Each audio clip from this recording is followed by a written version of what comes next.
Portal 2 is a first-person puzzle-solving game first released by Valve in 2011 for virtually every console that existed at the time, and added a lot of features to the concept from the first game, including a multiplayer mode. All the story is in the single-player mode, so that's what we're going to talk about today. Beware, spoilers ahead. To quickly summarize the first and somehow much less popular Portal game, you wake up in a government-lavish testing facility, and a female-sounding robot voice, GLaDOS, voiced by Ellen McLain, tells you that you're a test subject for their company, Aperture, and that you'll be completing tests for them using their creation, a gun that makes portals. She tells you there'll be cake if you're able to complete the tests. The further you go, the more you realize she's been corrupted, is a lot more aware and sentient than you originally thought, and is definitely trying to kill you. So get comfortable while I warm up the neurotoxin emitters. Oh, and there's no cake. The first game ends as you defeat GLaDOS and destroy her and a part of the facility along with her and land outside, only to be dragged away, presumably back into the lab, and awaiting the start of the second game. Now, as we really get into the story and lore of these games, I'll go ahead and say that this is one of my top 5 favorite games of all time, and that's really saying a lot. I've been playing games since I was old enough to hold up a Super Nintendo controller. Portal 2 has enough lore to make a several-hour video review over, so I'll try to keep this as short and sweet as I can. I sort of have nostalgia glasses on when it comes to this game. I played it as a teenager and I've held it extremely close to my heart ever since then. But my partner, who's stuck in quarantine with me, just played it for the first time a few days ago, so she's here to give us a fresh take on it, nostalgia-free. So, at the beginning of the game, you're in this stasis chamber, and at first a computer tells you to do some things, then in comes Wheatley, played by Stephen Merchant, a very British, very silly robot eyeball. It's not out of the question that you might have a very minor case of serious brain damage. What were your impressions of the game at this point? At that point, not a lot had happened yet. It was like you got out of bed and you did the thing that the robot told you to, and you get back into bed, and then suddenly everything's just gone to heck. It was pretty much half gameplay, which was you running around, or like walking around, and then cutscene. Interactive cutscene. It was actually kind of cool how like everything's just falling apart, and you're still able to move around, and you're still interacting with Wheatley. He's talking to you. I mean, the whole room is kind of on a track at this point, slamming into things, and you're able to move around in the room, which is kind of cool. And I mean, can you like just not die during that, or are you just kind of there? I don't know. Can you run out of the front of the room and... You probably can. I haven't tried it though. Yeah, it was pretty charming. I thought Wheatley was pretty interesting. At that point, I don't think the player realizes quite his level of incompetence. Yeah, he's more just like kind of a goofy guy, very robot British. man. Yeah, and then kind of just all declines from there. In order to escape, Wheatley says you have to go through GLaDOS' final resting place. However, Wheatley, being as wonderfully incompetent as he is, manages to flip an uncountable number of switches, so now she's awake and angry.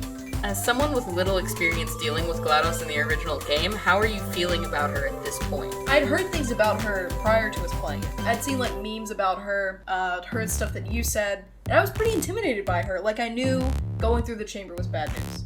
I knew that she was gonna wake up, and when she did, it was pretty intimidating because, I mean, she's pretty much the most powerful thing in that facility. She's big compared to the player. I Yeah, mean, when she wakes the physical up, size difference is scary, and then when she's like grabbing you and grabbing Wheatley, you're very helpless. You don't have an option to move it then. no, it takes away your option to move. Yeah. So it's not even gameplay at that point. It transitions seamlessly, might I add, into a cutscene. Yeah, the cutscene transformations were very smooth. It felt more immersive. It's a very immersive game in general.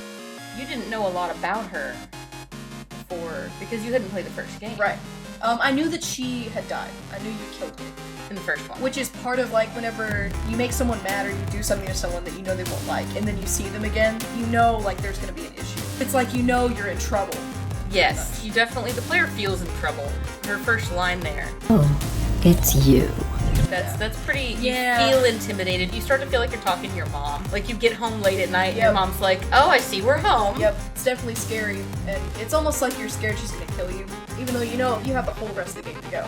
So it's like, what's she gonna do to me? She's gonna torture me? Is she gonna do this or that? But she just drops you in a bunch of tests, and she just wants you to test until you're dead, I guess. And then she talks about reviving you to make you test more. Yeah, so That's kind of her big thing.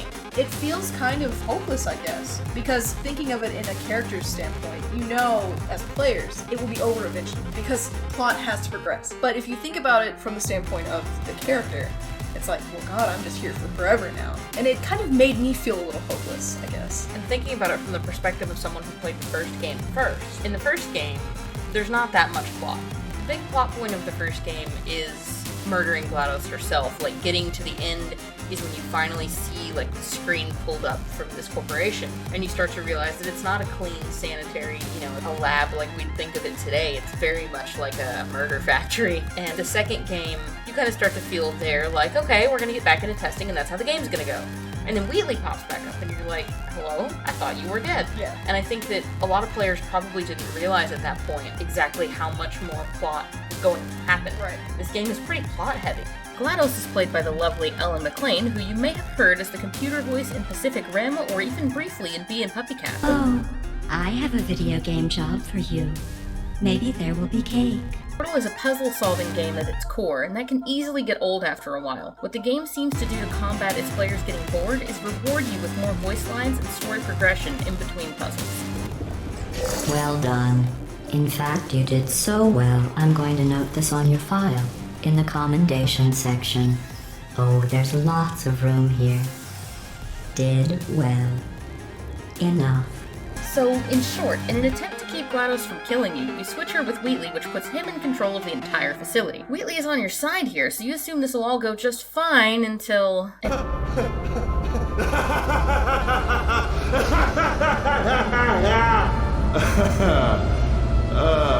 Actually, why do we have to leave right now? You're falling further and further into the ground, down probably miles, deeper and deeper into the lab. GLaDOS is forced into a potato battery, I'm a potato. which, while hilarious, is also pretty inconvenient for her. Okay, I guess emotional outbursts require more than 1.6 volts. You start to realize at this point that you're in the old Aperture Lab, which was completely shut down in 1961 and sealed off due to incredibly toxic materials. As you're exploring the old lab, having to do some creative portaling to get in, you start to hear a voice over nearly century-old, somehow still functioning loudspeakers. Welcome to Amateur Science. Astronauts, war heroes, Olympians, you're here because we want the best. And you are it. So, who is ready to make some science? Enter Cave Johnson, my second favorite character in the entire series, voiced by the amazing and talented J.K. Simmons, who I'm certain most people will recognize from his extensive vocal portfolio. At Farmers Insurance, we've seen almost everything, so we know how to cover almost anything. Who is Spider-Man? He's a criminal, that's who he is. A vigilante, a public menace. What's he doing on my front page? Valedictorian of her class, ZPD's very first rabbit officer, Judy Hopps. Now just calm down. Pine Tree? Is that what you were going to call me? I was gonna say please, kid. I've been hearing this guy's voice since I was a kid, and his performance in Portal 2 is definitely worth checking out. And this is a part of what makes the second game so much deeper and more interesting in ways than the first one: the lore. The first game takes you through the story where you're very slowly realizing that the computer guiding you through this facility is the bad guy. It takes its sweet time with that realization, through the scribbling on the walls in places to the things she starts to say once you reach the end. The second game begins with that same character being sarcastic and downright mean. Well done. Here come the test results. You are a horrible person. That's what it says. A horrible person. We weren't even testing for that.